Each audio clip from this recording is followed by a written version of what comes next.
Бүгін күңелнең туган көне шәһәребезнең бердән-бер татар радиосы 14 еллыгын билгеләп үтә. Шушы вакыт эчендә күңел күпләр өчен якын дуска, хәтта гомер юлдашына әйләнде дип әйтсәм дә ялгыш булмастыр. Күңел биреп, бәйрәм иттек дигән девиз белән бүген радио коллективы якын дусларын җыйды.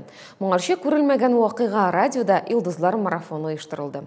Танылган җырчылар бүген туры эфир студиясендә алып баручылар вазифасын башкарды.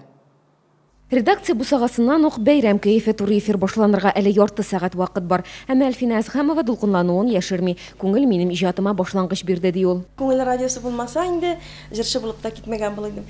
Иң беренче җырлар шушы радиода яңгырады минем. Бүген җырчы үзен яңа репертуарда сынап карады. Эфирдан соң диджей эше җиңелләрдән түгел, зур җаваплылык сорый дигән нәтиҗәгә килә ул. Әмма каршыда тәҗрибәле алып баручы Лилия Закирова булганда куркыныч түгел.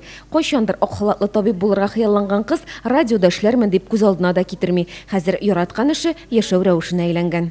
Бер төрлелек түгелме бу дигән сорауларны бирәләр. Һич алай түгел. Чөнки ул күңел, кешенең күңеле ничәдер төрле булган кебек, әлеге эштә шундый төрле, шундый үзенчәлекле. Анда мең төрле фикер, анда мең төрле хыял һәм ул һәр вакыт яңарып үзгәреп тора. Чөнки заман белән без бергә атлыйбыз, заман белән үзгәрәбез һәм бергә үсәбез. Студияда бер эстрада йолдызы икенчесен алыштырды. Көн дәвамында улар тамашачылар белән кызыклы әңгәмәләр алып барды, радио аша сәламнәр, котлаулар юллады. Көндәлек һәм кирәкле мәгълүматлар турында да онытмадылар.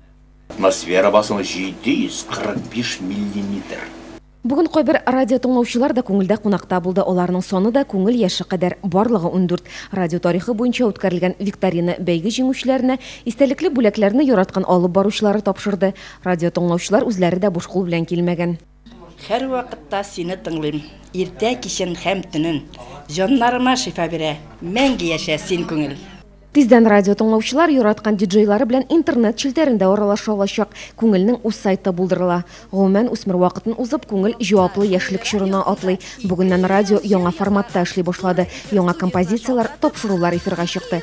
Мондый үзгәрешләр соңгысы түгел ди радио коллективы. Күңелләрчә әйткәндә, заман сулышын тоеп, күңел биреп эшләргә генә кирәк. Фәрдә Сабирҗанова, Илназ Тимербаев, Чаллы телеканалы.